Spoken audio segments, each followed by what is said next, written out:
"I'm sorry, sir. We're fully booked for the evening," the hostess announced, her smile never reaching her eyes as she looked down at the weathered man in the faded military jacket. She tapped her manicured nails on the reservation tablet, effectively, dismissing the grey-haired veteran standing before her. "Perhaps you'd be more comfortable at the diner down the street.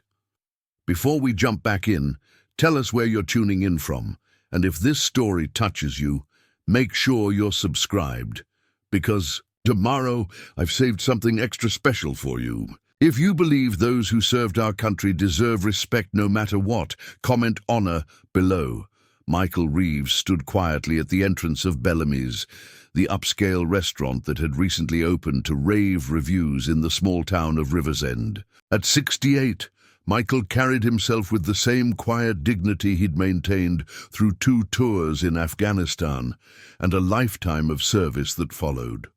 The lines etched into his face told stories of hardship and resilience, while his calloused hands spoke of decades of honest work. Tonight was supposed to be special.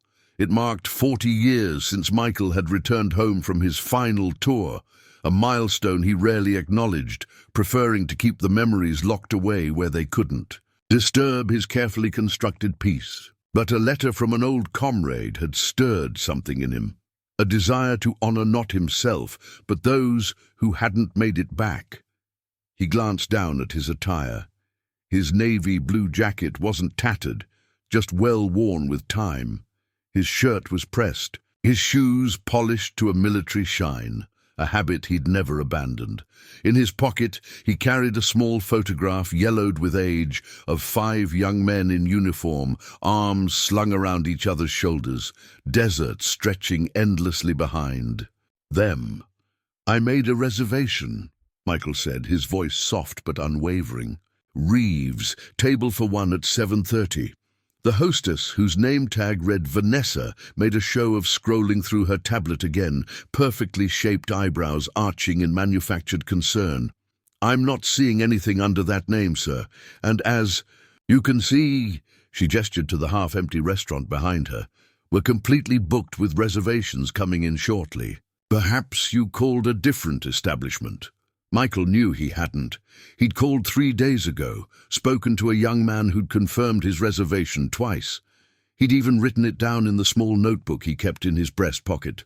A habit from his military days, when details could mean the difference between life and death. "I spoke with someone named Ryan," Michael insisted gently.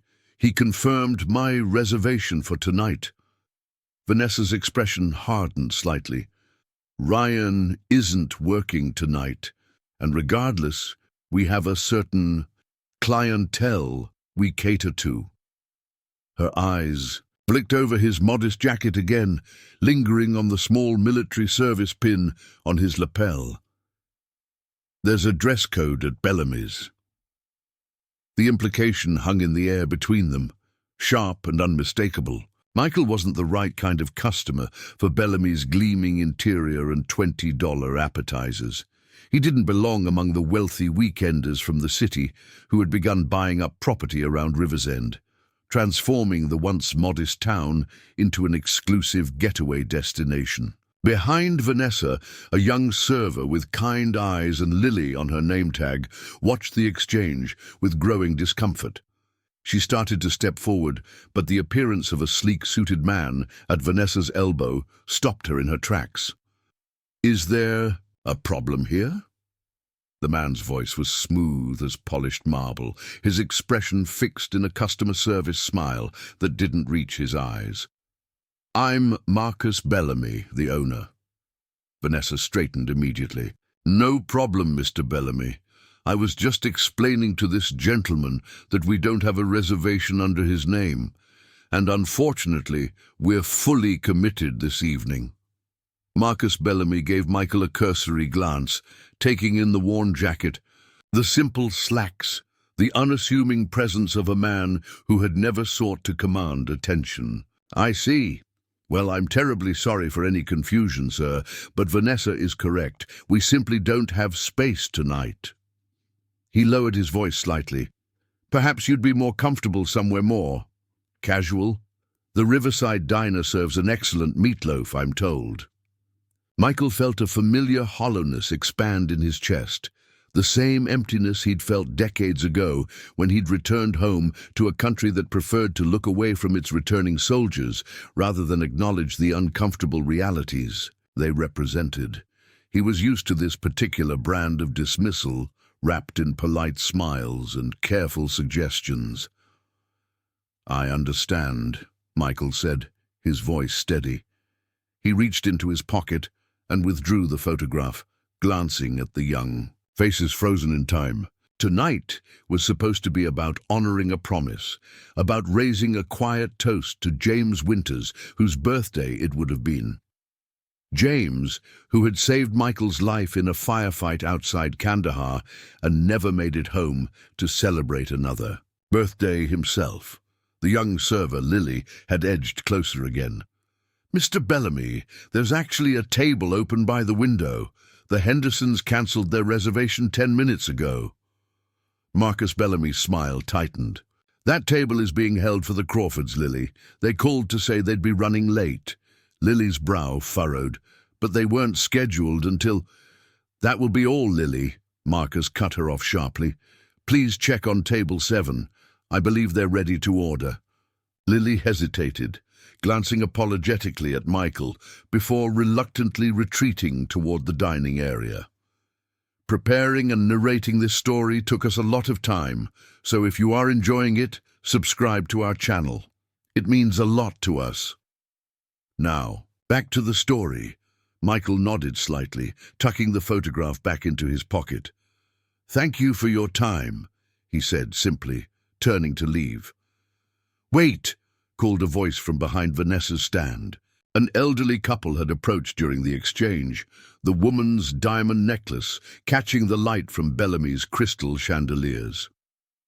"Aren't you Michael Reeves? You taught my grandson's history class before you retired."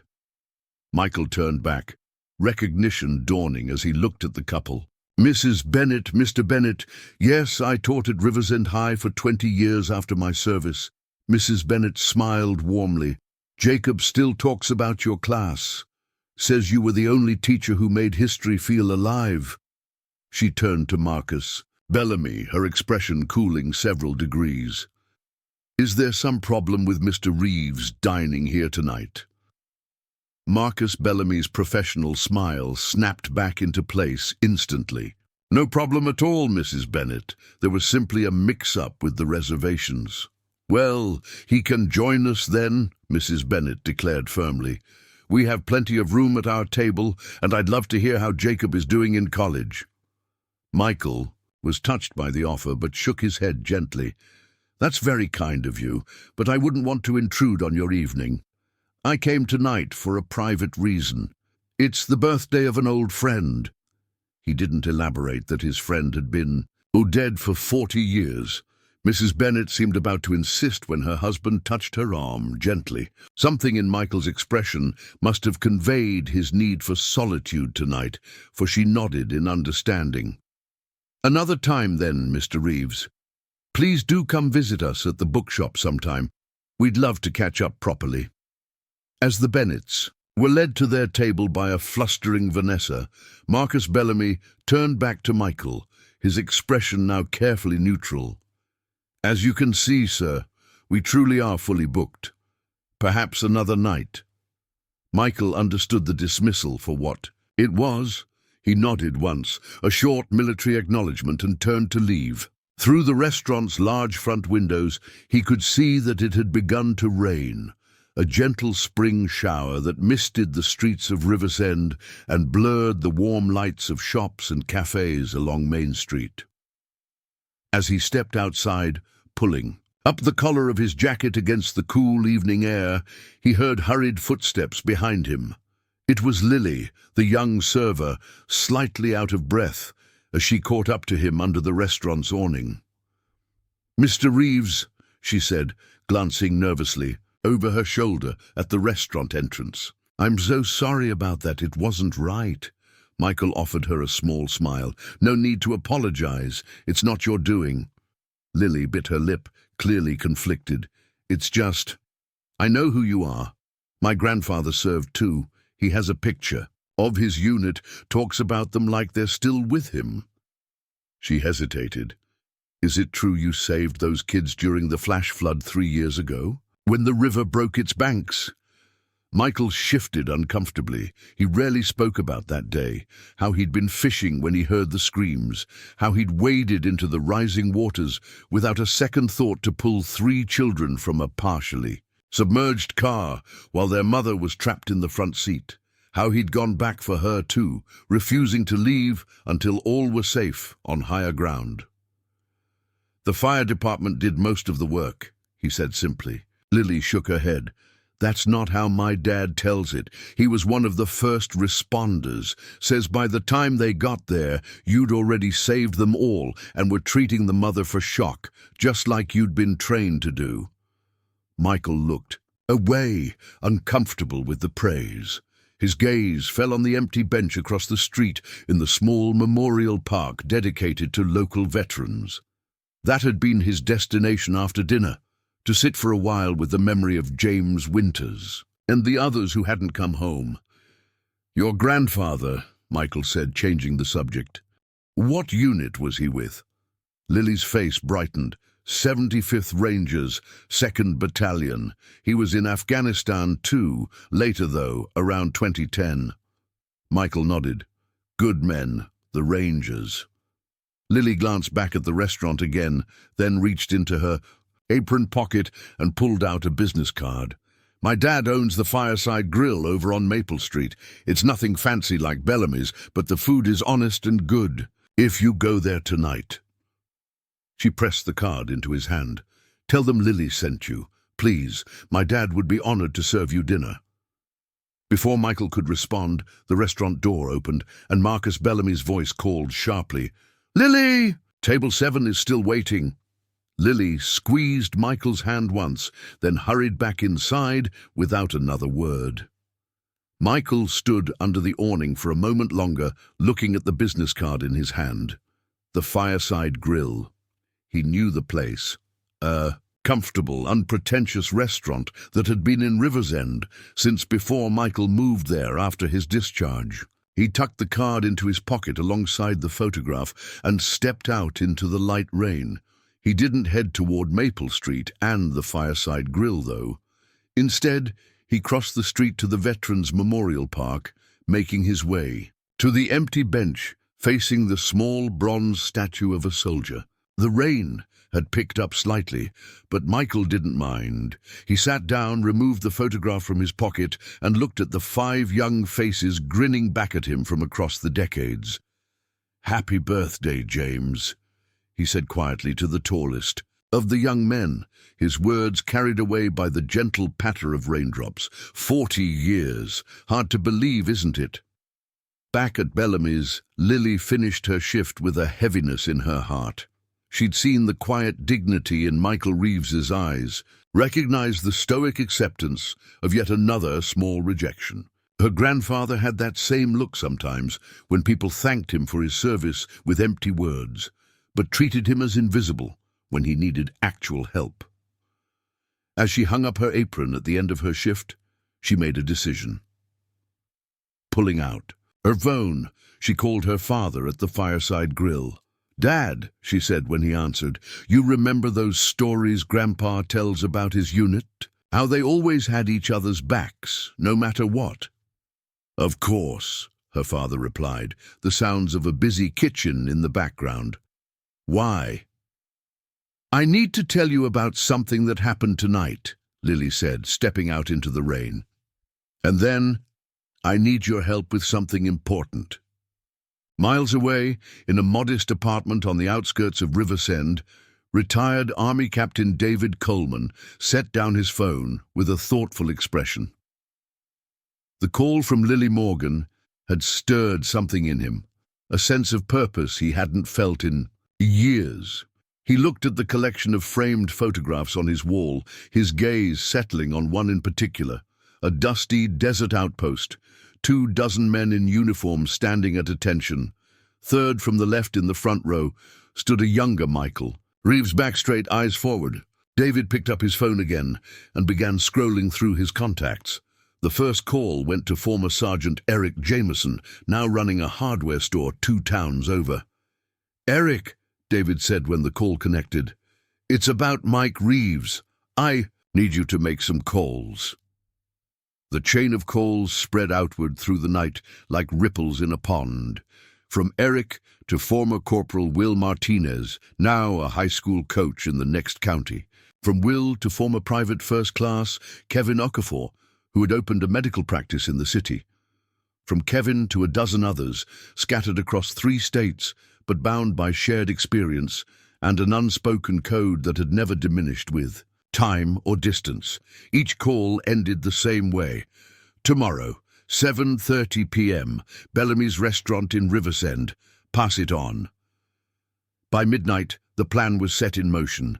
David Coleman's last call was to Lily Morgan, confirming what would happen the following evening. As he set down his phone, he glanced again at the photograph on his wall. "Still got your back, Mike," he said quietly to the young soldier standing at attention. "Always will." At his apartment, Michael Reeves slept fitfully, dreams mixing, memories of desert heat and the faces of men long gone. In his hand, even in sleep, he clutched the worn photograph that had traveled with him across oceans and decades, a talisman connecting him to a brotherhood forged in circumstances few would ever understand. Morning broke over Riversend, with clear skies that belied the events of the previous evening. Michael rose early, as was his habit.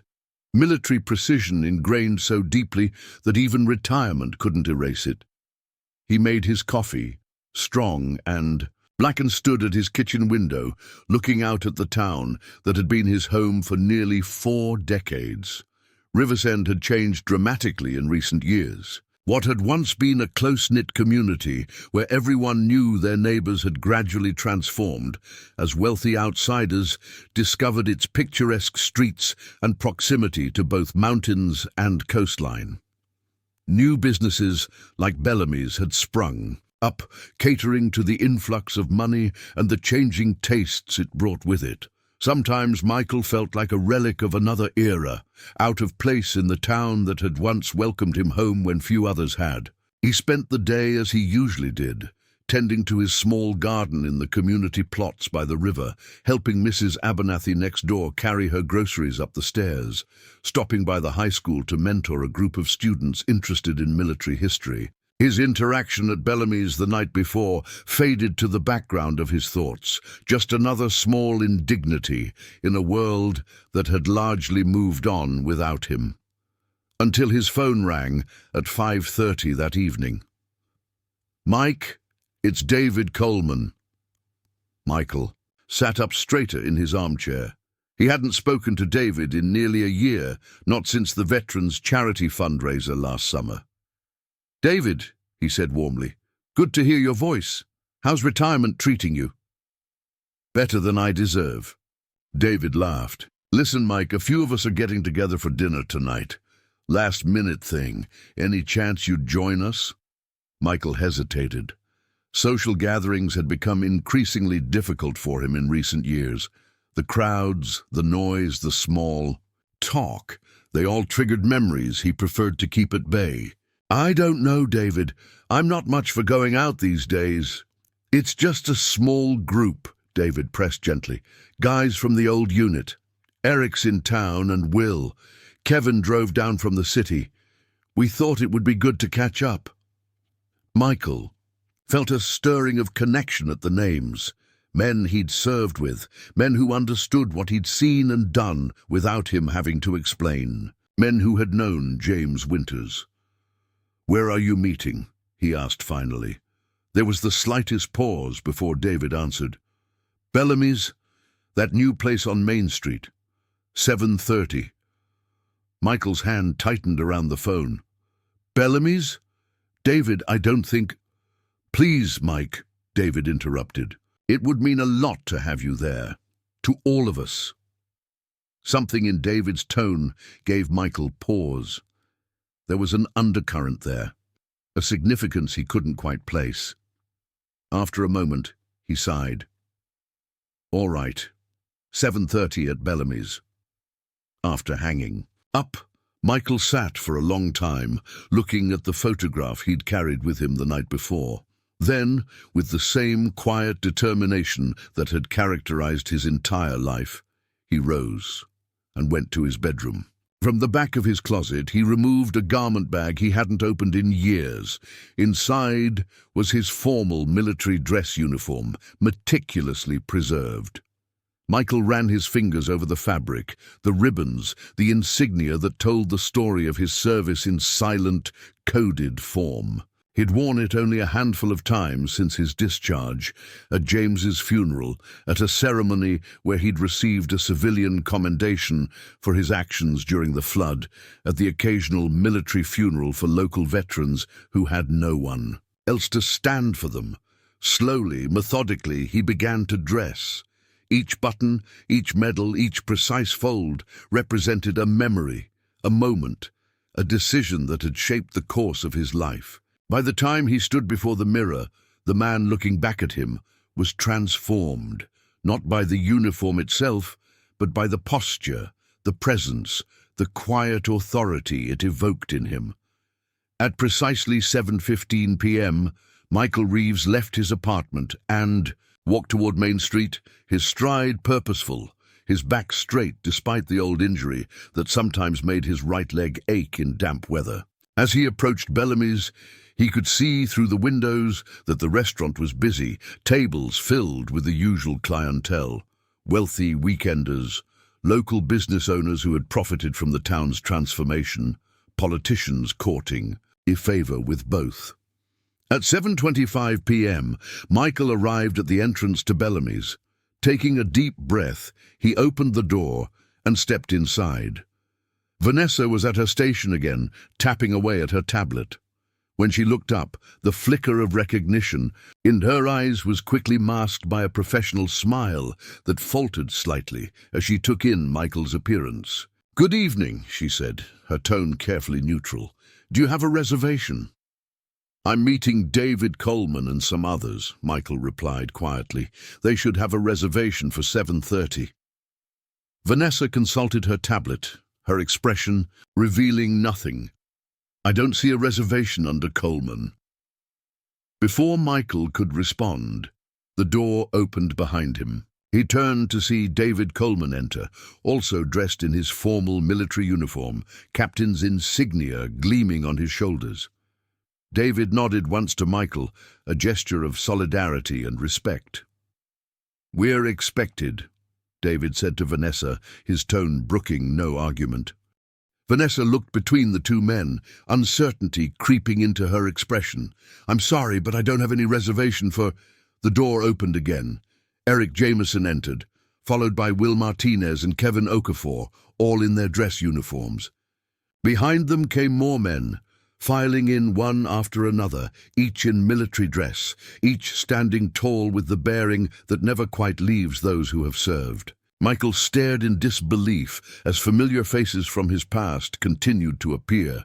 Men he'd served with in Afghanistan, men who had been under his command, men who had saved his life, and whose lives he had saved in turn. Men who had known James Winters, men who understood what it meant to make a promise to the fallen. The restaurant had fallen silent, conversations dying mid-sentence as patrons turned to stare at the procession of uniformed veterans filing into the entryway.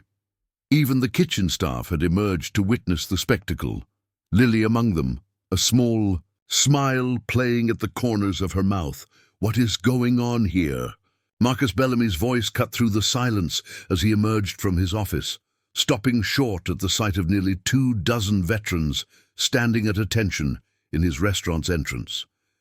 David Coleman stepped forward, his voice clear and carrying throughout the now silent restaurant. "Yesterday evening, this establishment refused service to one of our own, a man who served his country with honor, who has saved lives both in combat and as a civilian, who has taught generations of this town's children, and who came here simply to honor the memory of a fallen comrade on what would have been his birthday." Murmurs rippled through the dining room. From their table near the window, Mrs. Bennet leaned forward, her eyes narrowed as she took in the scene. "Tonight," David continued, "we are here to ensure that our brother receives the respect he has earned, not because of his uniform, but because of the man he is. A man who has never sought recognition or praise, who has lived his life in service to others, and who deserves at the very least a meal at the establishment of his choosing on the night he wishes to honor his fallen friend."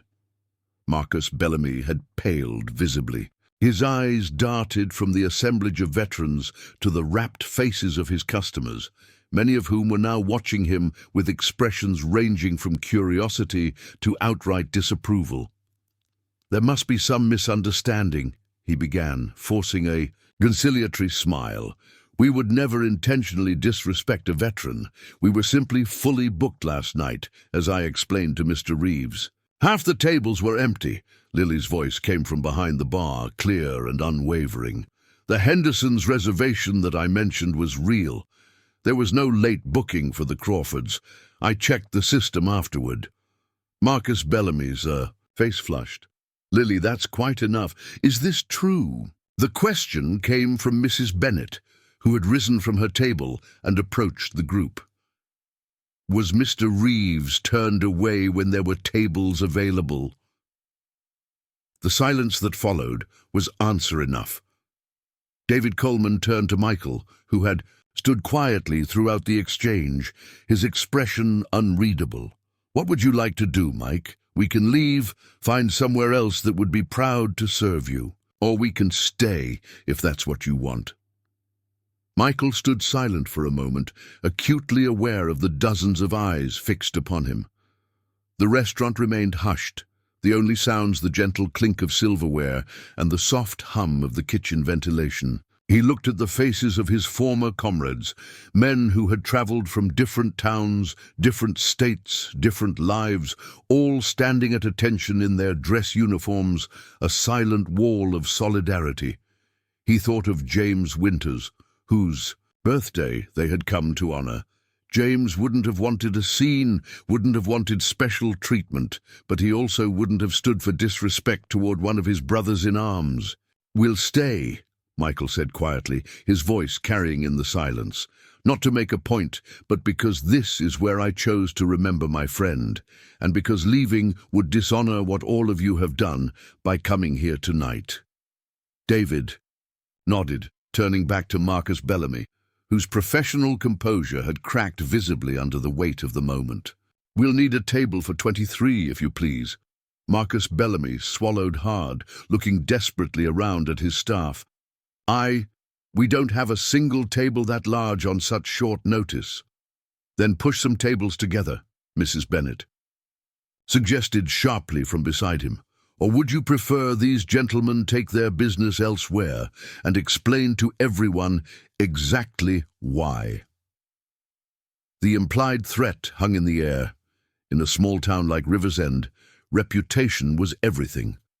Even with the influx of weekend tourists and wealthy transplants, a restaurant couldn't survive if the long-time locals turned against it. "Of course," Marcus said quickly, his customer service smile snapping back into place with visible effort. "Vanessa, please have the staff prepare the back section immediately. Clear any reservations if necessary." Vanessa hurried off, already, speaking rapidly into her headset, directing servers to begin rearranging tables. The restaurant burst into activity, staff moving with sudden urgency to accommodate the unexpected party. As the veterans waited, several patrons approached them quietly, offering handshakes and murmured thanks for their service. An elderly man at a corner table stood with difficulty, making his way over to Michael with the help of a cane. "Korea," he said simply, extending his hand to Michael. 1952. Michael took the man's hand, recognition passing between them, the unspoken understanding that exists between those who have seen things most civilians never will. "Afghanistan," Michael replied, 2001-2003. The man nodded, no further words necessary. He turned to look at the assembled veterans, then back to Michael. "Your unit?" "Most of them," Michael confirmed. "Some came from as far as Arizona." The older veteran's eyes shone with emotion. "Brotherhood never dies," he said softly, squeezing Michael's hand once more before returning to his table. 10 minutes of controlled chaos later, a section at the back of the restaurant had been transformed. Tables had been pushed together to form one long surface, places hastily set with Bellamy's finest china and crystal. Servers moved efficiently, placing water glasses and bread baskets, lighting candles, transforming the space into something worthy of the occasion. Lily approached Michael as the veterans waited, her eyes bright with suppressed emotion. "Your table is ready, sir," she said formally, though a small smile played at the corners of her mouth. "If you and your guests would follow me." As the veterans moved through the restaurant toward their table, conversations hushed momentarily as they passed, then resumed in lower tones. Michael could feel the eyes on them, some curious, some respectful, some uncomfortable. He kept his gaze forward, his posture straight, decades of military bearing carrying him through the moment with quiet dignity. The table arrangement was impressive, a long stretch of pristine white tablecloths, gleaming silverware, and crystal glasses catching the light from the overhead chandeliers. At the center of the table, someone, probably Lily, had placed a small American flag in a simple stand. The veterans took their seats with military precision, Michael at the head of the table with David to his right. Once all were seated, an expectant hush fell over their section of the restaurant. Michael reached into his pocket and withdrew the worn photograph he had carried for 40 years. "Gentlemen," he said, his voice low but steady, "thank you for coming tonight. This means more than I can express." He placed the photograph on the table where all could see it. "We're here to remember James Winters, who would have been 68 today." Heads bowed slightly in acknowledgement. Several of the older veterans had served with James. Others had heard the stories over the years of his courage, his humor in the darkest moments, his unfailing loyalty to his fellow soldiers. "James saved my life outside Kandahar," Michael continued.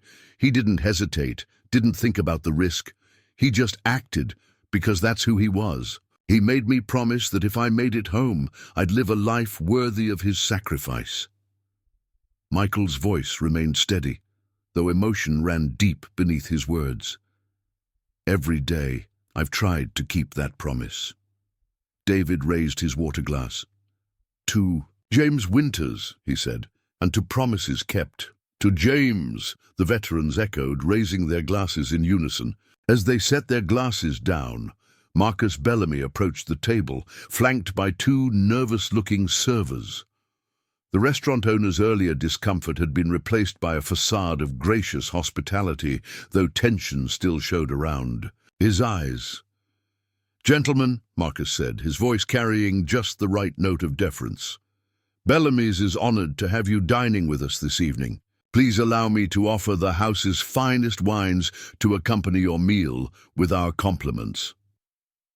David glanced at Michael, deferring to him with a slight nod. "Thank you," Michael said simply, "but we won't be needing special treatment, just the same respect you'd show any customer." Marcus blinked, clearly having expected his gesture to smooth over the earlier incident.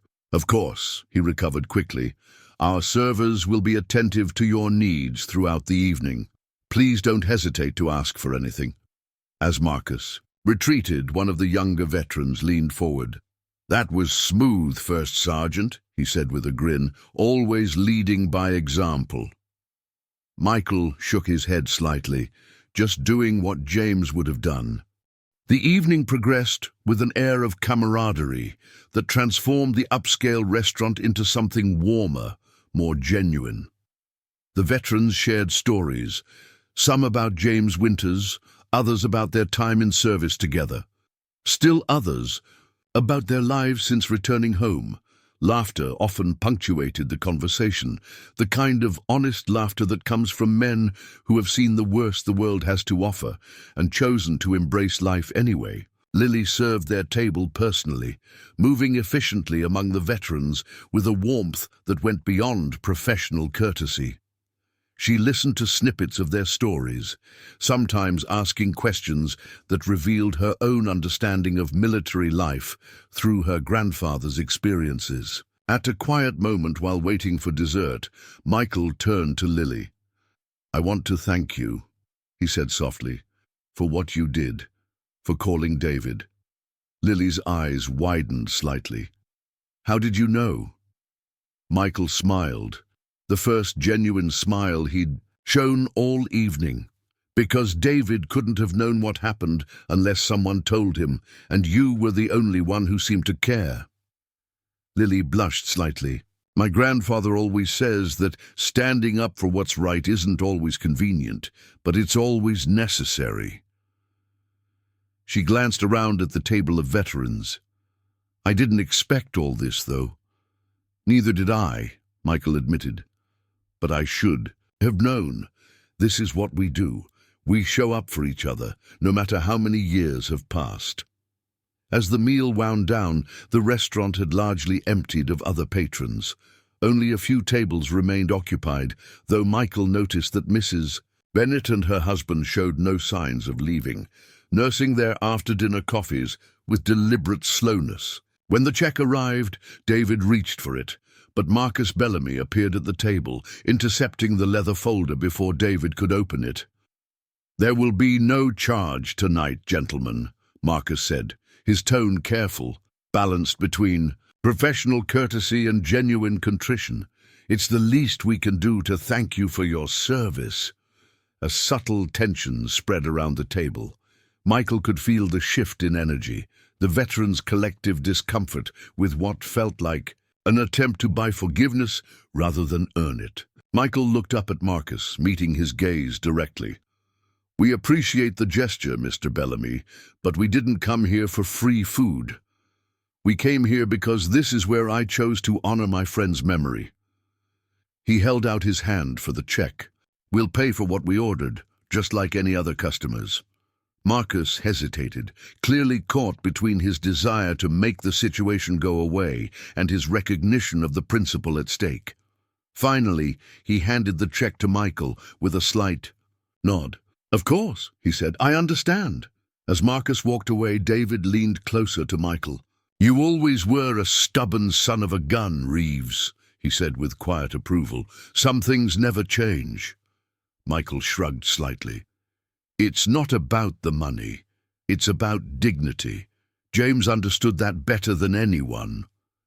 The bill was divided, evenly among the veterans, each insisting on paying their share, despite offers from others to cover more. As they prepared to leave, the remaining restaurant staff gathered near the entrance, watching with a mixture of curiosity and respect. Michael was the last to stand, carefully returning the photograph of James to his pocket. As the veterans filed toward the exit, conversations resumed between them. Plans to meet again, promises to stay in touch, arrangements for rides back to hotels or homes. Near the entrance, Vanessa stood at her station, her earlier condescension replaced by a subdued, almost chastened demeanor. As Michael approached, she looked up, meeting his eyes briefly before glancing away. "Thank you for dining with us, sir," she said formally. "I hope everything was satisfactory." Michael paused, considering the young woman.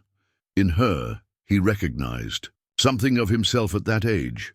The belief that appearances defined worth, that status was something to be guarded and allocated carefully. It had taken war to teach him otherwise. He hoped she might learn it through gentler means. "The food was excellent," he said simply. "Your staff did a fine job accommodating us on short notice." Vanessa looked up, surprise flickering across her features at the lack of recrimination in his tone. She began, then stopped, seemingly at a loss for words. Michael nodded slightly, and continued toward the door where his comrades waited. Outside, the evening had cooled, stars visible in the clear night sky above Riversend's main street. The veterans gathered on the sidewalk, no one quite ready to disperse after the unexpected reunion. "Where to now, First Sergeant?" asked Eric, the hardware store owner from 2 towns over. "Night's still young by civilian standards." Michael considered for a moment. "I know a place," he said, "the Fireside Grill over on Maple Street. Nothing fancy, but the owner's a good man. His daughter works here." He nodded toward Bellamy's. "She's the one who suggested it last night." David clapped a hand on Michael's shoulder. "Lead the way, then. I think we've got more remembering to do." As the veterans began to move away from Bellamy's, the restaurant door opened behind them. Marcus Bellamy stepped out, his expression uncertain as he called after them. "Mr. Reeves? A moment, please." Michael turned, the other veterans pausing with him, a silent phalanx of support at his back. Marcus approached, stopping a respectful distance away. The confident restaurant owner seemed diminished somehow, his earlier polish replaced by something more genuine, if uncomfortable. "I wanted to apologize," Marcus said, his voice pitched low enough that only Michael and those closest to him could hear, "not just for last night, but for not understanding." Michael waited, saying nothing, his expression neutral. "My father was in Vietnam," Marcus continued, the words coming with difficulty. "He never talked about it, never wanted to acknowledge it. I grew up thinking it was something shameful, something to hide behind success and status." He gestured vaguely at the restaurant behind him. "I built all this to be something he might finally be proud of, something far removed from the war that seemed to haunt him."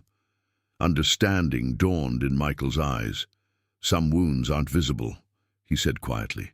"Some men carry them silently their whole lives." Marcus nodded, swallowing hard. "I see that. Now, watching all of you tonight, the bond you share, the respect, the way you honor your fallen..." He trailed off, then squared his shoulders slightly. "I'd like to make things right, if you'll allow it, not with free meals or discounts, but with genuine respect." Michael studied the man before him, seeing past the expensive suit, and practiced, smiled to the son, who had never understood his father's silence. "Do you have a photograph of him?" Michael asked. "Your father?" Surprise flickered across Marcus's face. "At my office, a few old ones from before." "Bring it in," Michael suggested gently. "Display it somewhere in your restaurant. Let people know his service was part of what built this place. Honor him, even if he couldn't honor himself." Marcus stared at Michael for a long moment, something shifting in his expression. "I never thought of it that way," he said finally. "Thank you." Michael nodded once, then turned back to his waiting comrades.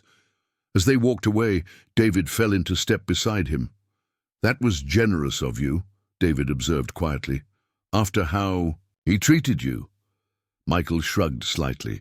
"We all fight different battles, David. Some just take longer to recognize them for what they are."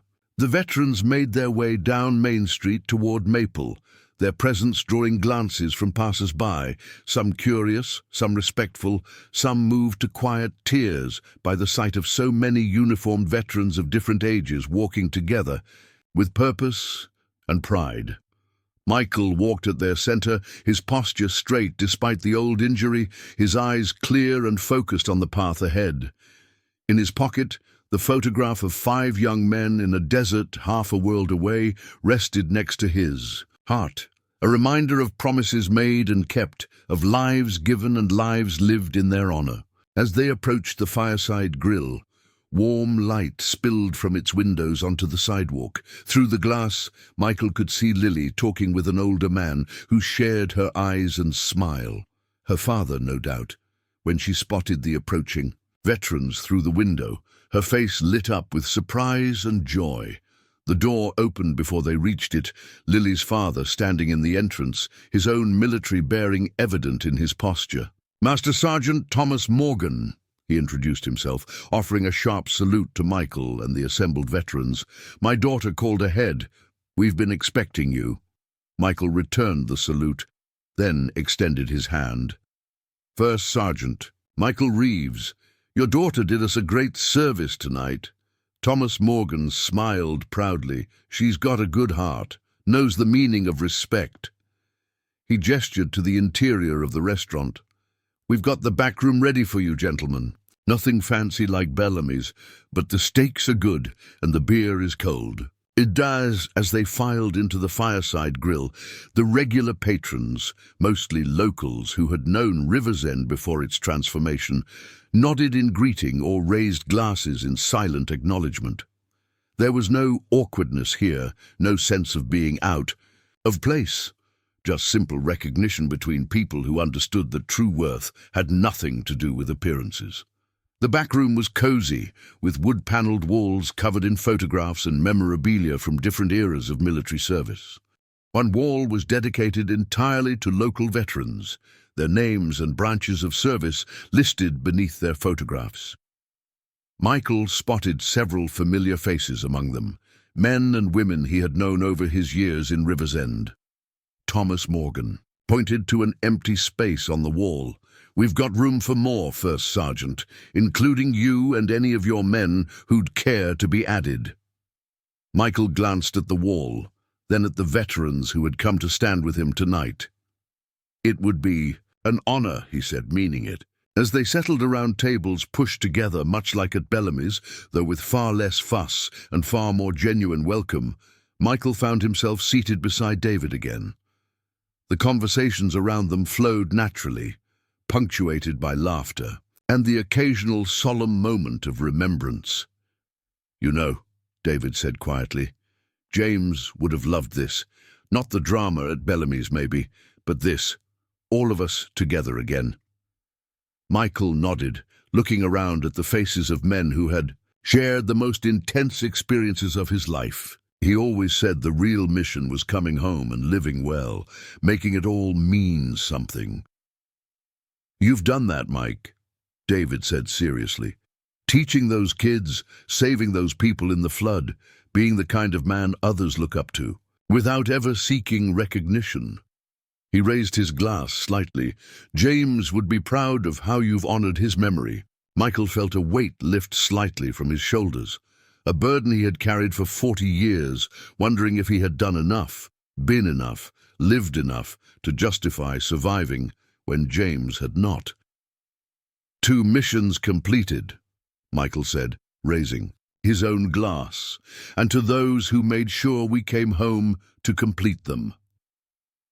As the evening progressed at the fireside grill, more locals drifted in, word having spread through Riversend's efficient small-town grapevine. Veterans from different eras, Korea, Vietnam, Gulf War, Iraq, came to pay their respects, to share a drink, to be among those who understood without explanation.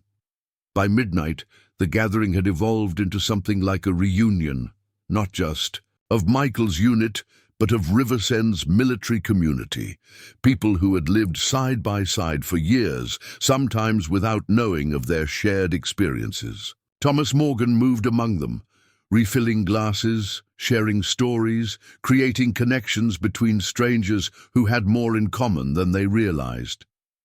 Lily helped, taking photographs with her phone when asked, listening to stories with genuine interest, learning the history of her town through the men and women who had served it in ways most civilians never saw.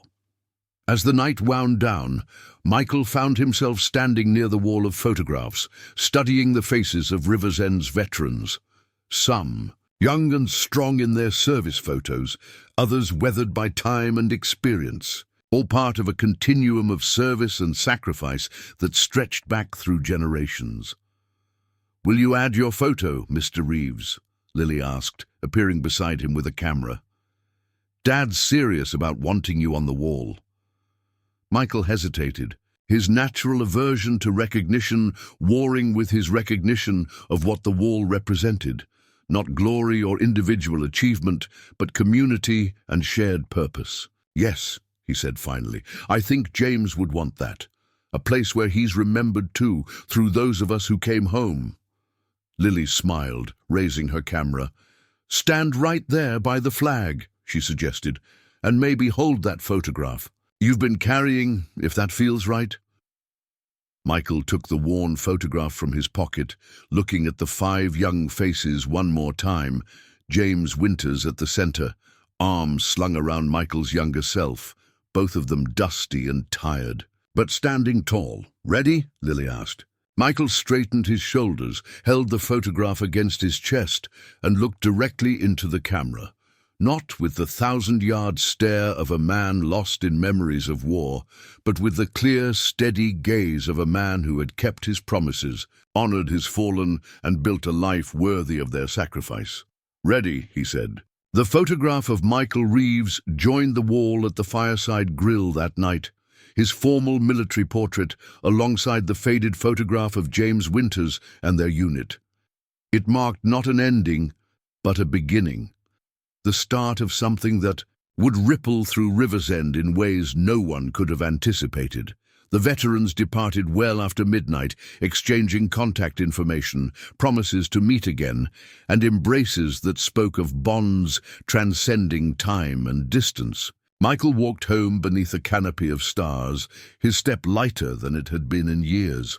For the first time in decades, he had spoken James's name aloud to people who understood what that name meant, had shared memories long kept private, had felt the weight of survival balanced by the support of those who carried similar burdens. He slept dreamlessly that night, the photograph returned to its place of honor on his bedside table rather than hidden away in the shoebox beneath his bed. Morning arrived, with golden light filtering through Michael's curtains and the unexpected chime of his rarely used doorbell. When he opened the door, still in his bathrobe with coffee in hand, he found Lily Morgan standing on his doorstep, clutching a manila envelope. "I'm sorry to disturb you so early, Mr. Reeves," she said, her usual confidence tinged with nervousness, "but I thought you might want to see these right away." Michael invited her in, curious. At his small kitchen table, Lily opened the envelope and spread out a dozen photographs, images she had captured the night before at the fireside grill. Michael in his dress uniform, the veterans gathered in moments of laughter and solemn remembrance, close-ups of hands clasped in greeting or shoulders supporting one another. "These are extraordinary, Lily," Michael said quietly, studying the images. She had captured something essential in each frame, not just faces and uniforms, but the invisible threads of brotherhood that connected these men across decades.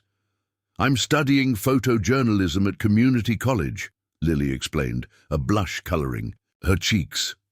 "I've been trying to find a meaningful project for my final portfolio." She hesitated.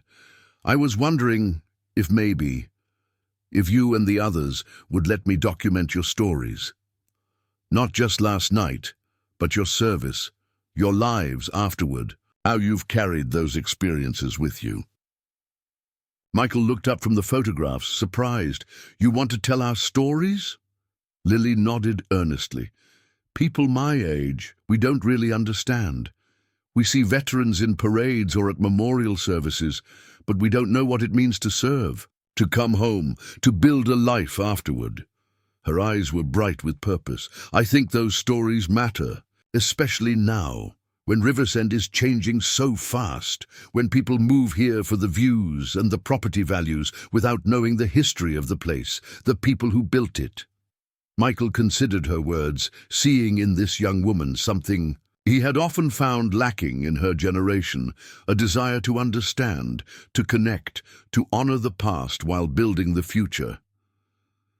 "It's not just my story to share," he said finally. "You'd need to speak with the others." "I know," Lily agreed. "I thought maybe you could help me reach out to them, maybe even host a proper reunion, not one sparked by." She trailed off, not wanting to reference the incident at Bellamy's directly, by a restaurant turning away an old man. Michael finished with a small smile. "It's all right, Lily. Sometimes good things come from uncomfortable moments." Their conversation was interrupted by Michael's phone ringing, a rare enough occurrence that both turned toward the sound in surprise. The caller ID showed David Coleman's name. "David," Michael greeted his old friend. "Everything all right?" "Better than all right, Mike," David replied, his voice animated with purpose. "Have you seen the paper this morning? Or the local news website?" Michael frowned slightly. "No, I just woke up. What's happened?" "You've gone viral. That's what happened," David said, with a mixture of amusement and pride. "Someone at Bellamy's last night took a video of the whole scene. The veterans arriving, the restaurant scrambling to accommodate us, the whole thing. Posted it online with the caption, 'Restaurant refuses to serve veteran.' 24 hours later, his entire platoon arrived." Michael closed his eyes briefly, a wave of discomfort washing over him. He had never sought the spotlight, had always preferred to serve quietly, without recognition or fanfare. "Mike, you still there?" David asked after a moment of silence. "I'm here," Michael sighed, "just not sure how I feel about being an internet sensation at my age." "Well, you might want to figure it out quickly," David advised, "because the local news station is calling veterans from last night asking for interviews, and the mayor just called me personally to invite us all to be recognized at the town council meeting next week." Michael's discomfort deepened. "David, you know that's not why we did this. It wasn't about making a statement or getting attention." "I know that, and you know that," David replied patiently. "But maybe this is about something bigger than our comfort, Mike. Maybe this is about showing people what it really means to have each other's backs, not just in combat, but for a lifetime." As Michael absorbed David's words, a text message notification appeared on his phone, then another and another. Veterans from last night reaching out, sharing links to the video, expressing amazement at how quickly the story had spread. "Will you talk to the reporter?" David asked. "Not for yourself, but for James? For all the ones who never came home and can't speak for themselves?" Michael looked across the table at Lily, who was trying not to appear like she was listening intently to his side of the conversation.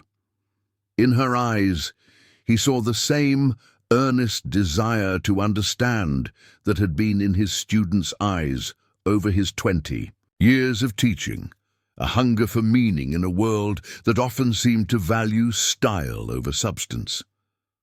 "I'll think about it," Michael told David. "Give me the reporter's number, but no promises." After ending the call, Michael sat quietly for a moment, processing this unexpected turn of events.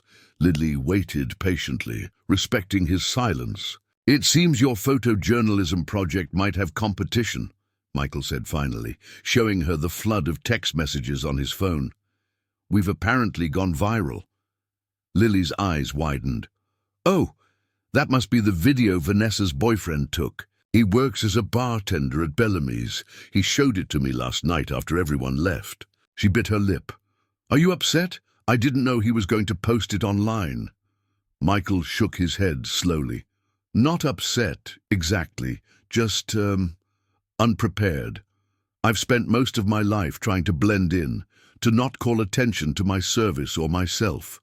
He looked down at the photographs Lily had spread across his table.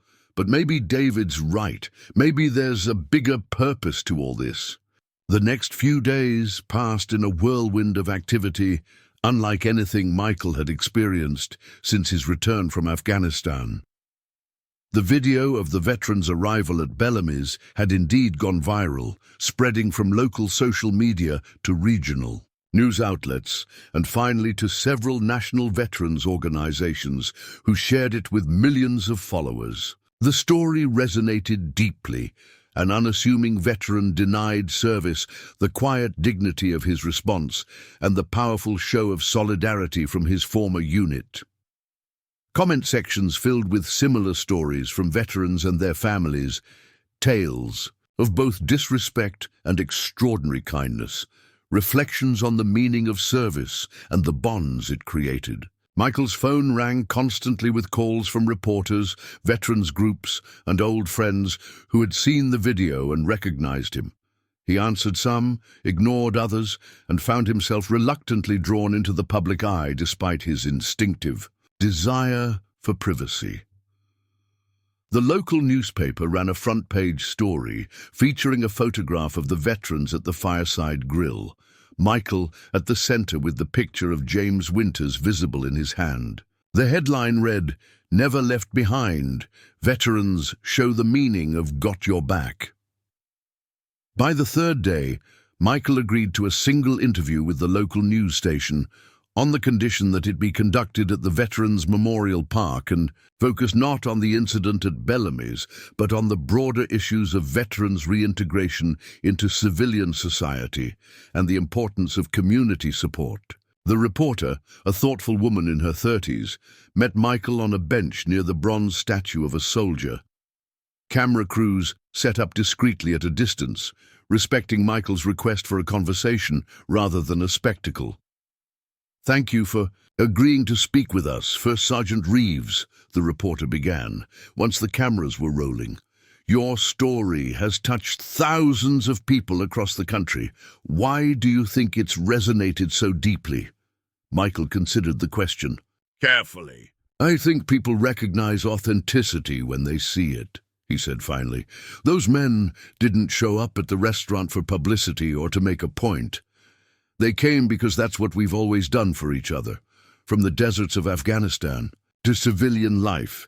When one of us needs support, the others show up. No questions asked, no recognition needed. Many people have commented on your dignity throughout the incident," the reporter noted. "You didn't raise your voice, didn't demand special treatment.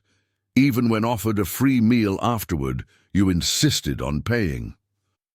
Michael shifted slightly, uncomfortable with praise. "Dignity isn't something that can be taken from you unless you surrender it," he said quietly.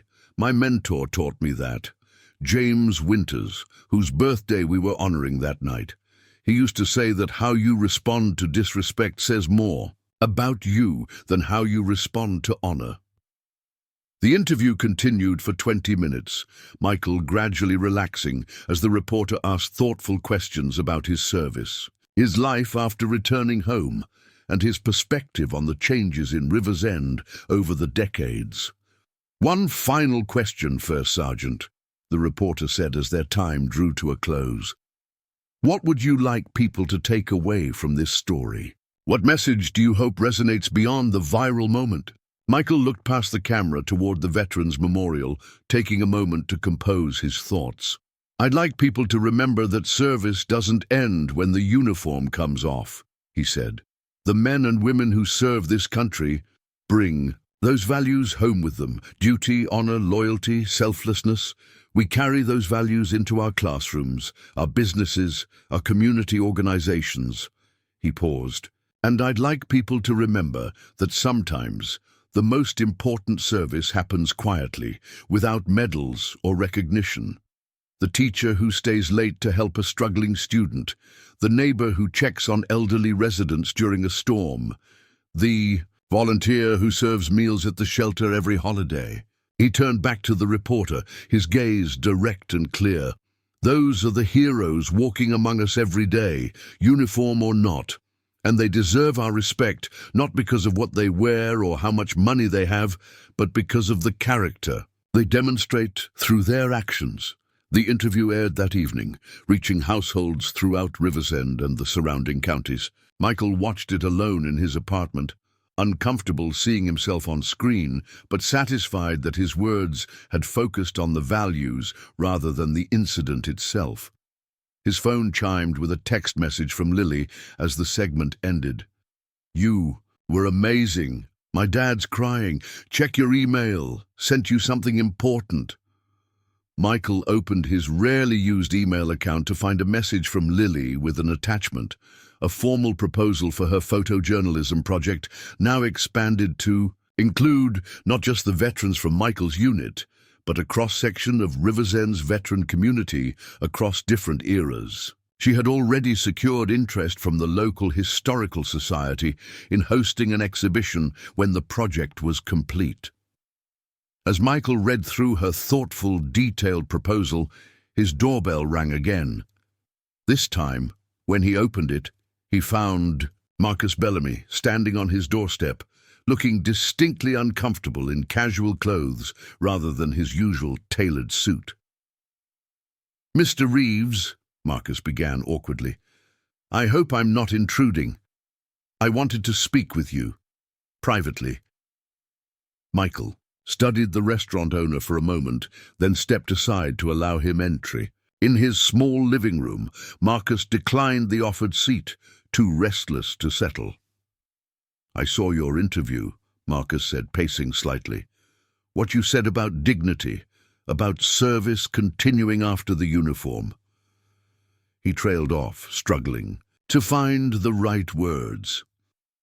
"It made me think about my father in a different way." Michael waited patiently, sensing that Marcus needed space to find his way to whatever had brought him here.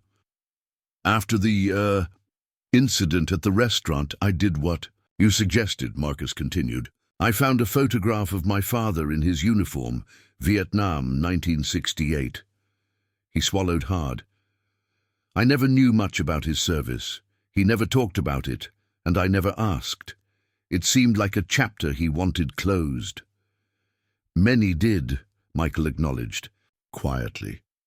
"Those were difficult times to be a veteran." Marcus nodded. "I brought the photograph to the restaurant, but I couldn't just hang it on the wall without understanding what it meant. So I started researching his unit, the places he served." His voice grew hoarse with emotion. "I found things I never knew, that his company was in some of the heaviest fighting, that they suffered severe casualties, that he received a Bronze Star for valor that he never displayed or mentioned." Michael felt a familiar ache in his chest, the recognition of a story repeated countless times across generations of veterans who carried their experiences silently, sometimes to the grave. "The more I learned," Marcus continued, "the more I began to understand why he was so distant, why he pushed me so hard to succeed in business, to build something removed from the chaos and uncertainty he had known." He met Michael's eyes, directly for the first time, and I realized that in trying to escape his shadow, I'd become exactly the kind of person he fought against, someone who judges others by their appearance, their status, their utility to me. The restaurant owner's composure cracked slightly. "My father died 5 years ago, still carrying those burdens alone. I never gave him the chance to share them, never recognized what his service had cost him." Michael rose from his chair, moving to the small cabinet in the corner of his living room. He returned with 2 glasses and a bottle of good bourbon, pouring a modest amount into each. "To your father," Michael said simply, offering 1 glass to Marcus, "and to second chances." Marcus accepted the glass with a grateful nod. "That's why I'm here, actually, about a second chance." He took a breath. "I'm redesigning part of the restaurant, creating a small alcove dedicated to local veterans, not as a publicity stunt or to make amends, but as a genuine tribute to men like my father, men like you, who served quietly and then came home to build our community." Michael raised an eyebrow, waiting for Marcus to continue. "I'd like your help," Marcus said. "Your guidance in creating something authentic, something that honors the service without exploiting it. And, he hesitated. "I'd like to establish a monthly dinner event where veterans eat free, not as charity, but as a community gathering. A place where they can connect with each other, where younger veterans can meet older ones, where the bonds you talked about in your interview can continue to form." Michael considered the proposal, searching for ulterior motives, but finding only genuine remorse and a desire to make meaningful amends. "Your father would be proud of that," Michael said finally. "Not of the gesture itself, but of the understanding behind it."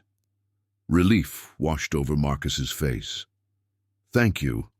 I'll need help getting the word out, connecting with veterans who might not usually come to a place like Bellamy's." "I think I know someone who can help with that," Michael said, thinking of Lily and her project. "Someone who understands both worlds and is already working to bridge them." As Marcus left an hour later, plans tentatively formed for the veterans. Alcove and monthly dinners, Michael found himself drawn to the window overlooking the street. Riversend was changing, had been changing for years, but perhaps not all change meant losing the core of what made a community strong. His phone chimed with another text message, this one from David. "Mayor called again. Town council unanimously voted to recognize all of us at next meeting. Plus, they're fast-tracking approval for the veterans housing project we've been pushing for 3 years. Your viral fame is opening doors, Mike." Michael smiled slightly, thinking of the veterans he'd known over the years who had struggled to find affordable housing, who had sometimes fallen through cracks in the system designed to support them. The project David mentioned had been a dream for years, a small development of accessible, affordable homes specifically designed for veterans, with communal spaces to foster the sense of community many missed after leaving service. Another text appeared below David's. Also, Eric talked to his brother-in-law at the high school board. They want to establish a Veterans in Schools program, connecting students with local vets, recording oral histories, service projects. They want you to head it up. Michael sat heavily in his armchair, overwhelmed by the cascade of developments. What had begun as a simple dinner to honor James's memory had somehow catalyzed changes that might genuinely improve veterans' lives in Riversend. Changes he and others had advocated for years without success. He thought of James Winters, of the promise he'd made to live a life worthy of his friend's sacrifice. For decades, he had interpreted that promise on a personal level, teaching with dedication, volunteering at the VA hospital, helping neighbors in need, saving those children from the flood. But perhaps the promise had a larger dimension he hadn't recognized, using his voice, however reluctantly, to create space for other veterans to be seen and valued. The next morning brought more surprises. A letter arrived from the Riversend Historical Society, formally inviting Michael to help curate a new permanent exhibition on the town's military heritage. The local newspaper ran a follow-up story about plans for the veterans' housing development, now fast-tracked with unexpected support from several wealthy weekenders who had seen Michael's interview and been moved to contribute to the project. Most surprisingly, Vanessa from Bellamy's appeared at his door, visibly nervous but determined. She handed him an envelope containing a handwritten apology and explained that she had enlisted in the Army Reserves, a decision she'd been contemplating for months, but had finalized after witnessing the veterans' solidarity at the restaurant. "I want to understand," she said simply. "I want to be part of something bigger than myself." Michael accepted her apology with grace, recognizing in her the potential for growth that existed in everyone, given the right catalyst and the courage to change. By the time the town council meeting arrived the following week, the story of the veterans at Bellamy's had evolved from a viral moment to a movement. The council chambers were packed beyond capacity, with people standing along the walls and spilling into the hallway. Michael entered with David and several others from his unit, uncomfortable with the attention but bolstered by their presence beside him. Mayor Eleanor Chen, a sharp-minded woman in her 50s who had led Riversend through its recent transformation with a careful eye toward preserving its character, called the meeting to order with a gentle tap of her gavel. "Before we proceed with regular business," she announced, "the Council wishes to recognize some extraordinary citizens whose recent actions have reminded us all of the true meaning of community." One by one, she called the veterans forward, reading their names and ranks with careful precision. Michael came last, receiving the key to the city, a ceremonial honor he accepted not for himself, but for James Winters and all those who hadn't returned to receive such recognition. First Sergeant Reeves, Mayor Chen said warmly, "Would you care to say a few words?" Michael hadn't prepared a speech, had hoped to avoid speaking at all. But as he looked out at the gathered faces, long-time residents and newcomers alike, veterans and civilians, young people like Lily, alongside elders who had seen the town through decades of change, he felt a responsibility to give voice to the meaning behind the moment. "Thank you, Mayor Chen, members of the council, and citizens of Riversend," he began quietly. "This recognition belongs not to me, but to every veteran who has ever served our country, and then returned to serve their community in quieter but equally important ways." He paused, gathering his thoughts. "A week ago, I set out to honor a promise made to a fallen friend. I never expected that simple act to spark such a response, but perhaps that's the nature of service. We never know how far the ripples will spread when we cast our stone into the waters." Michael's gaze found Lily in the crowd, her camera raised to capture the moment, her father standing proud beside her. He found Marcus Bellamy, dressed respectfully but not ostentatiously, listening with genuine attention. He found Mrs. Bennett from the restaurant, the teacher who had stood up for him, nodding encouragement. James Winters used to say that the true test of a soldier isn't how they fight in battle, but how they build in peace, Michael continued. Riversend has always been a town of builders, people who create not just structures but connections, who understand that true community rests not on property values or prestigious addresses, but on how we treat each other, especially in moments of vulnerability. The room had fallen completely silent, every eye fixed on the unassuming man whose quiet dignity had sparked a movement. As our town grows and changes, I hope we'll remember that true worth isn't measured by the clothes we wear or the restaurants we patronize, but by the hands we extend to those in need, the respect we show to each person regardless of their status, and the communities we build that leave no one behind. Michael's voice strengthened, carrying to the farthest corners of the room. Because that's what we promised each other in the deserts of Afghanistan, in the jungles of Vietnam, on the beaches of Normandy, and in every battlefield where Americans have served, that we would have each other's backs not just in war, but in the much longer and sometimes harder battle of peace. As Michael returned to his seat amid resounding applause, he felt a weight lift from his shoulders. The burden of a promise finally fulfilled in ways he could never have imagined. James Winters would indeed be proud, not of the recognition or the viral fame, but of the community mobilizing to support its most vulnerable members, of the bridges being built between generations, of the quiet dignity with which his friend had faced both disrespect and honor. The ripples continued to spread outward from that night at Bellamy's, touching lives throughout Riversend and beyond. But for Michael Reeves, the most profound change was internal, the recognition that his service hadn't ended when he took off the uniform, and neither had his responsibility to lead by example, to stand tall not for his own sake, but for those who looked to him for strength. That night, after the council meeting, Michael returned to his apartment and placed the key to the city beside the photograph of James Winters on his bedside table. Tomorrow would bring more interviews, more planning meetings for the veterans, housing project, more uncomfortable moments in the spotlight. But tonight, in the quiet of his home, Michael felt James's presence as strongly as if his friend sat beside him. "Mission accomplished," Michael whispered to the young man in the photograph. "Not just survived, but lived.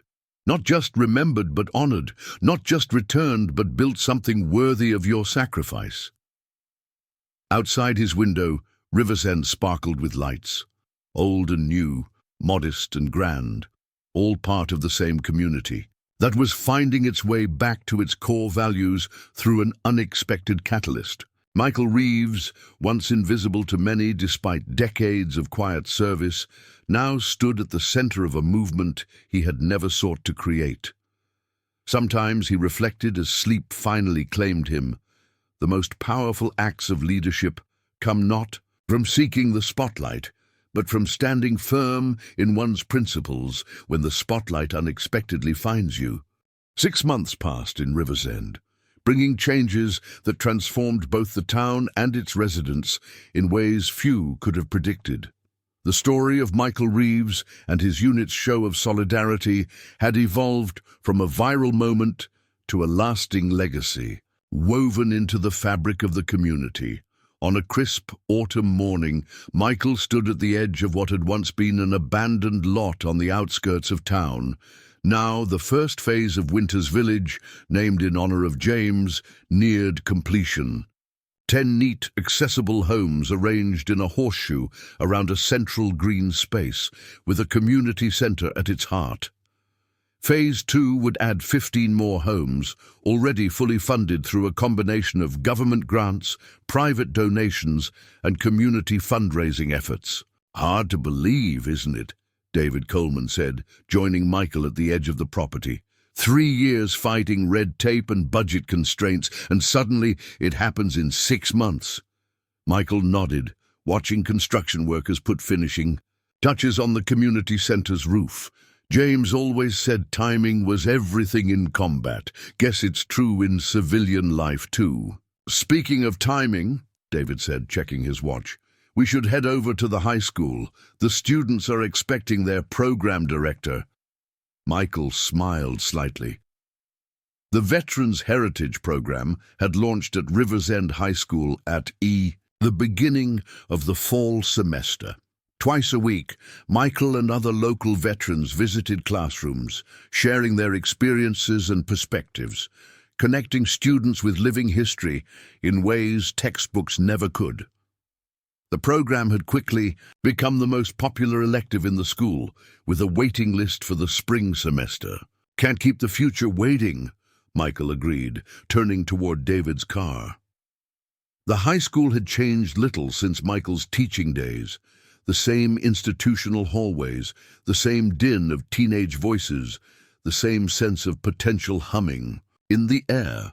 But the classroom David led him to was new, a converted space now dedicated to the Veterans Heritage Program, its walls lined with photographs, maps, and artifacts donated by local veterans. At the center of the back wall hung an enlarged version of the photograph Michael had carried for 40 years, James Winter's and their unit in Afghanistan. Beside it, photographs of veterans from other eras, World War II, Korea, Vietnam, Iraq, and beyond, created a visual timeline of service spanning nearly a century.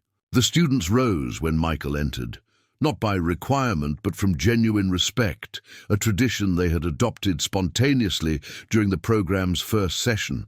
25 young faces, diverse in background but united in purpose, waited expectantly for the day's lesson. "Good morning," Michael greeted them, setting his worn leather briefcase on the desk. "Today, we're discussing the transition from military to civilian life, the challenges, the opportunities, and the responsibility to continue serving in different ways." A hand shot up immediately. Jessie Chen, the mayor's daughter and one of the program's most engaged students. "Mr. Reeves, is that why you became a teacher after you left the service? As a way to continue serving?" Michael considered the question. "Partly," he acknowledged, "but also because I made a promise to a friend who never got the chance to come home and build a life. Teaching was my way of building something meaningful in his honor." "Like Winter's Village," another student suggested. "Exactly," Michael nodded. "Service takes many forms. Sometimes it's dramatic, running into a burning, building or pulling people from floodwaters. But more often, it's quiet, consistent actions that build community over time." He turned to the whiteboard, writing "transition" in block letters. "Today, we have some guests who will share their experiences of transition, from military structure to civilian freedom, from unit cohesion to individual identity, from clear missions to finding new purpose. On cue, the classroom door opened to admit 5 veterans of different ages, genders, and backgrounds, each with a unique story of returning home and rebuilding life after service. As the panel discussion unfolded, Michael stepped back, watching. The students engaged with questions that showed genuine curiosity and deepening understanding. This, he reflected, was perhaps the most meaningful outcome of what had started at Bellamy's restaurant. Not the buildings or programs, but the bridges being built between generations, the exchange of wisdom and perspective that flowed in both directions.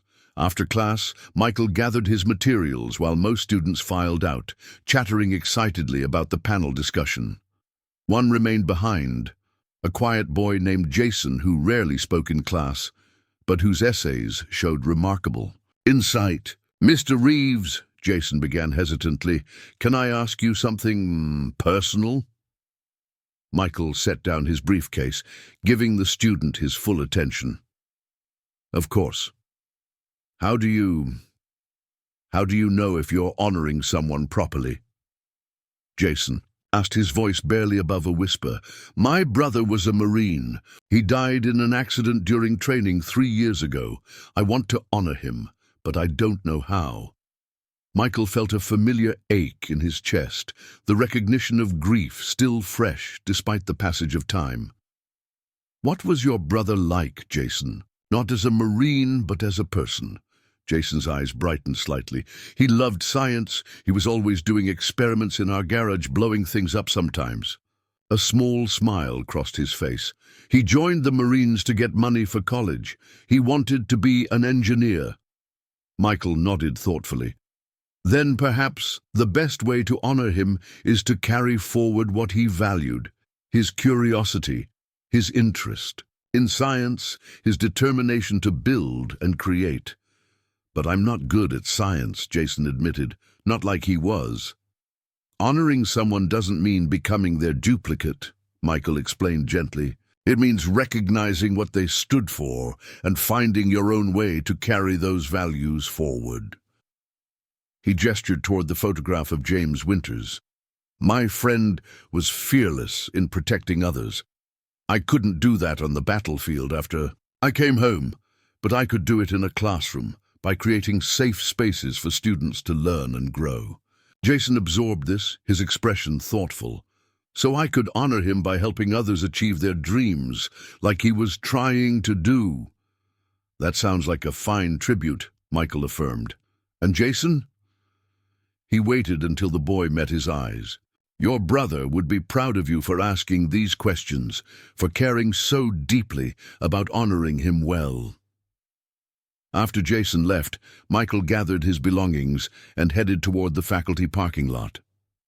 Halfway there, he encountered Principal Martinez, who had been a strong advocate for the Veterans Heritage Program from its inception. "First, Sergeant Reeves," she greeted him warmly. "Just the man I wanted to see. I've had 3 more schools call this week, asking about replicating our program. Would you be willing to join me for a regional education conference next month to present the curriculum?" Michael hesitated. Public speaking had never been his strength, and despite the attention of recent months, he still preferred working quietly behind the scenes. Principal Martinez sensed his reluctance. "I know it's not your favorite thing, Michael, but this program is changing lives, not just our students, but the veterans as well. Some of our participants have told me that sharing their stories in this environment has been more healing than years of therapy." Put that way, Michael could hardly refuse. "I'll be there," he promised. "Just tell me when and where."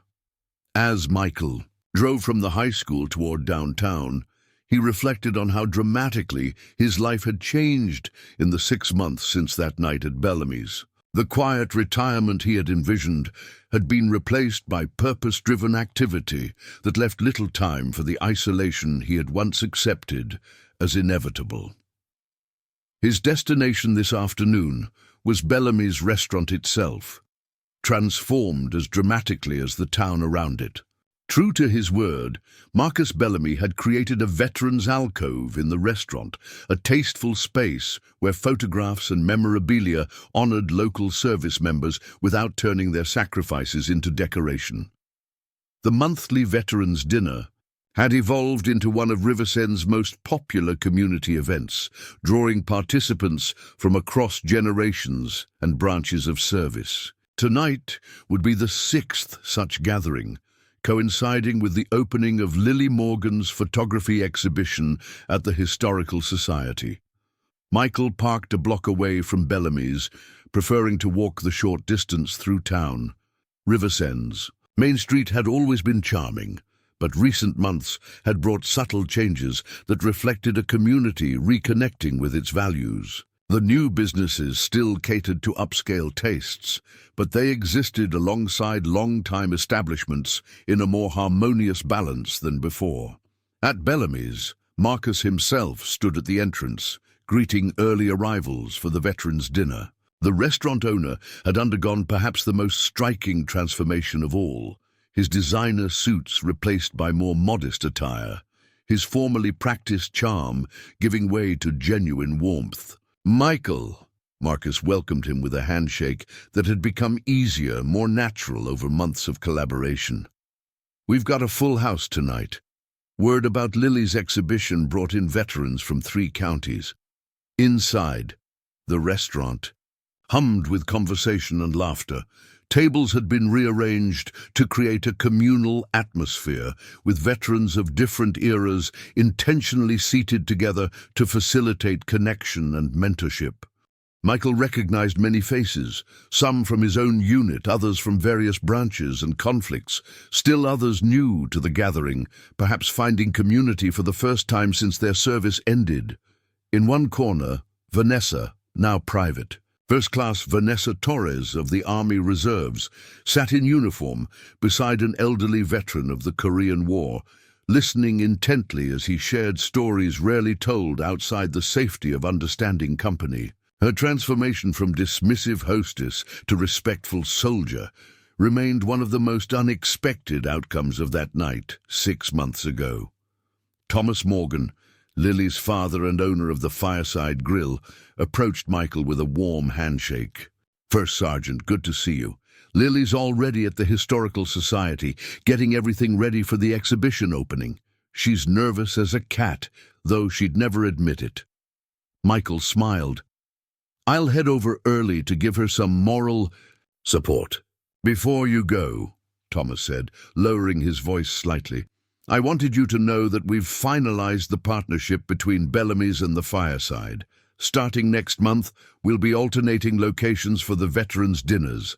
Fancy one month, casual the next. Marcus was the one who suggested it, said it would make the events more accessible to everyone." This news surprised Michael pleasantly. The evolution of Marcus Bellamy from status-conscious restaurateur to community builder continued to exceed expectations. "That's excellent," Michael approved. "Different settings might draw different participants." "Exactly what Marcus said," Thomas agreed. "For a man I was ready to hate 6 months ago, he's turned out to be a pretty decent partner." After making the rounds at Bellamy's, greeting veterans and checking on final arrangements for the dinner, Michael walked the 3 blocks to the Riversend Historical Society. The elegant Victorian building that housed the society had stood at the center of town since 1892, witnessing generations of change while preserving the community's evolving story. Inside, Lily Morgan moved efficiently through the main gallery, making final adjustments to the exhibition that represented 6 months of dedicated work. Through their eyes, veterans of Riversend featured over 100 photographs and accompanying oral histories, documenting the experiences of local veterans from World War II through Afghanistan and Iraq. "Michael!" Lily exclaimed when she spotted him, relief evident in her expression. "Thank goodness you're early. I need a second opinion on the opening sequence." She led him to the exhibition entrance, where large black and white portraits of 7 veterans, one from each major conflict, created a powerful introduction to the collection. Michael's own portrait was among them, though he had tried to convince Lily to choose someone else. "I'm still not sure I belong in this lineup," he admitted, studying the photographs. "There are veterans with more dramatic stories, more decorations." Lily shook her head firmly. "This exhibition isn't about who has the most medals or the most harrowing combat experiences. It's about the complete journey, service, return, and building a life afterward. And no one exemplifies that journey better than you, Michael." Before he could protest further, the Historical Society's director approached, clipboard in hand. "Ms. Morgan, everything looks exceptional. We've already got people gathering outside, and the mayor just called to confirm she'll be here for the ribbon cutting." The director turned to Michael with a respectful nod. "First Sergeant Reeves, would you do us the honor of saying a few words at the opening?" Michael had anticipated this request and had prepared brief remarks, though public speaking still felt uncomfortable. "Of course," he agreed, "though Lily deserves all the credit for bringing these stories together." As they spoke, the first visitors began to enter the Historical Society. Veterans and their families, students from the Heritage Program, long-time residents and newcomers alike, all drawn by the promise of seeing their community's military history through a new lens. The exhibition opening was scheduled for 5:30, with the ribbon-cutting ceremony at 5:45, followed by time to view the photographs before everyone proceeded to Bellamy's for the Veterans' Dinner at 7:00. As 5:30 approached, the Historical Society's main gallery filled to capacity, with latecomers spilling into adjacent rooms and the entrance hall. Mayor Chen arrived precisely on time, accompanied by several town council members and a representative from the State Veterans Affairs Office. After brief introductions, she took her position beside the ribbon stretched across the exhibition entrance. "Before we officially open this remarkable exhibition," Mayor Chen announced, "I've invited First Sergeant Michael Reeves to say a few words about its significance." Michael stepped forward, surveying the expectant faces before him. 6 months ago, the prospect of addressing such a gathering would have filled him with dread. Now, while still not entirely comfortable, he recognized the importance of giving voice to the stories Lily had captured so powerfully in her photographs. "Thank you all for coming tonight," he began. "What you're about to see is more than a collection of photographs. It's a visual record of promises, promises made to our country, promises made to comrades, promises made to ourselves about the kind of lives we would build if we were fortunate enough to return home." He gestured toward the gallery beyond the ribbon. "Through Lily Morgan's extraordinary work, you'll see not just uniforms and medals, but the human beings who wore them. You'll see not just veterans, but teachers, business owners, parents, neighbors, people who continued to serve their community long after taking off their uniforms." Michael paused, his gaze finding familiar faces in the crowd: David Coleman, Marcus Bellamy, Vanessa in her reserve uniform, students from the Heritage Program, veterans from across generations. 6 months ago, many of us in this room were strangers despite living in the same town for years. We moved in different circles, frequented different establishments, lived essentially separate lives despite sharing the same streets and shops.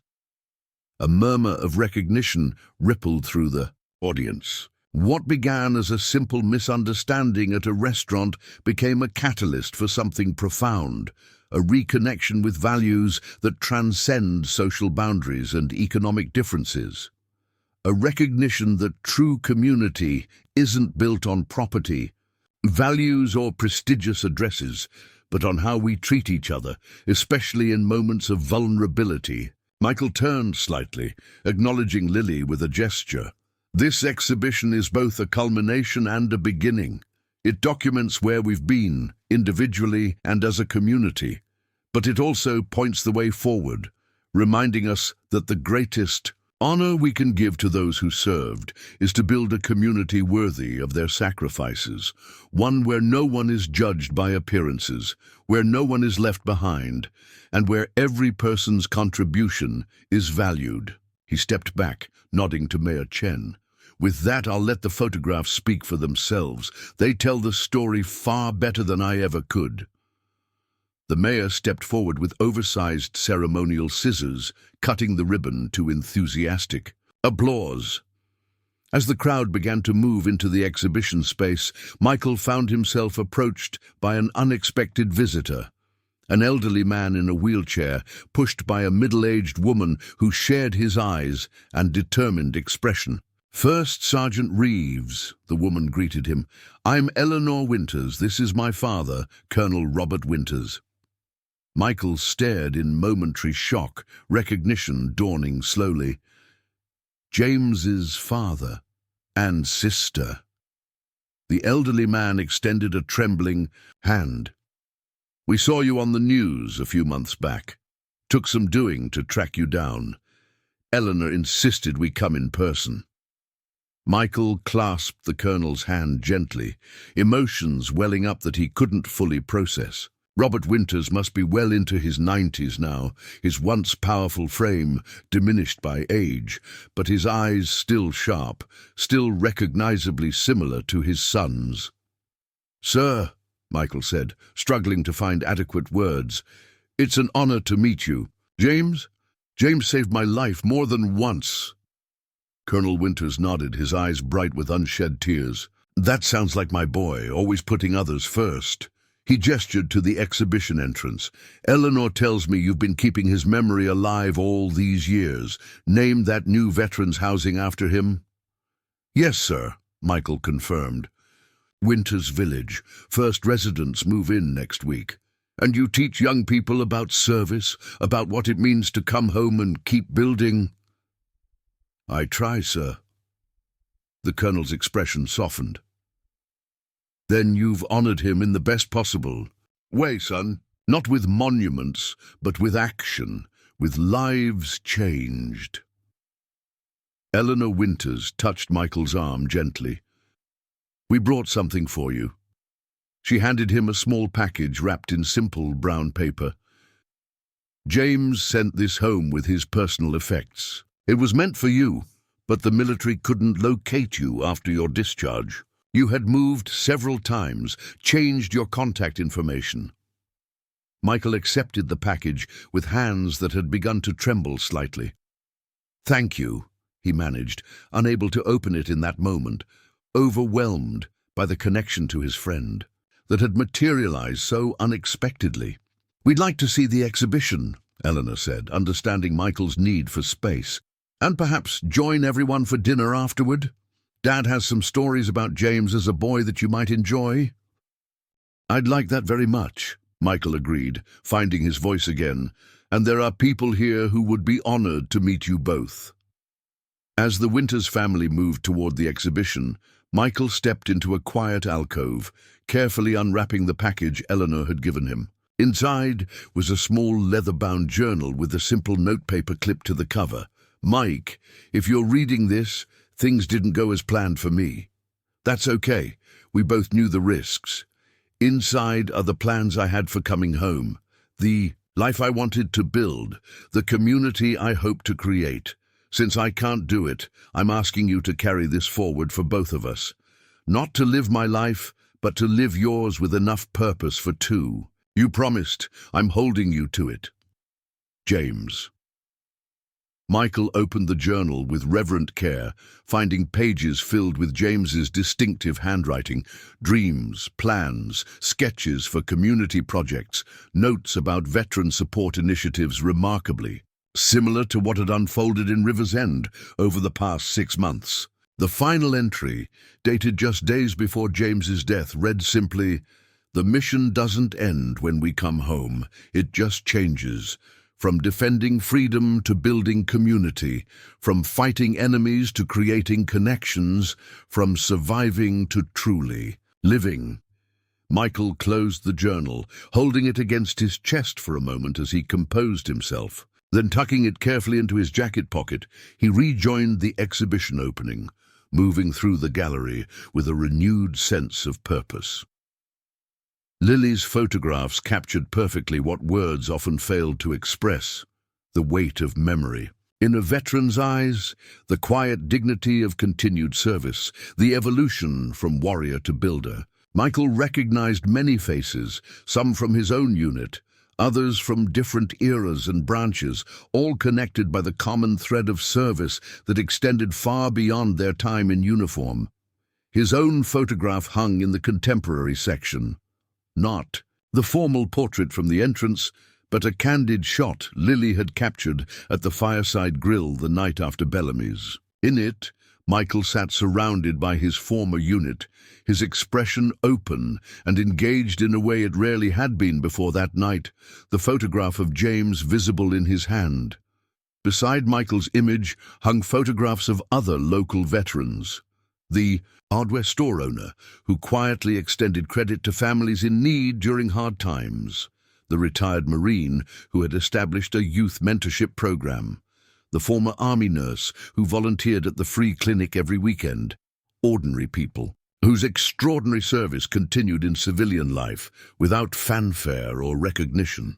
As visitors moved through the exhibition, Michael observed their reactions, the recognition dawning on many faces as they connected the veterans in the photographs with neighbors, teachers, business owners they had known for years without understanding the full dimensions of their lives and service. By 6:45, most attendees had viewed the exhibition and began making their way toward Bellamy's for the veterans' dinner. Michael waited until the crowd thinned, wanting a moment alone with Lily before joining the others. He found her in conversation with Colonel Winters and Eleanor, the three engaged in animated discussion about James's childhood adventures. "There you are," Lily greeted Michael warmly. "Colonel Winters has been telling me the most amazing stories about James.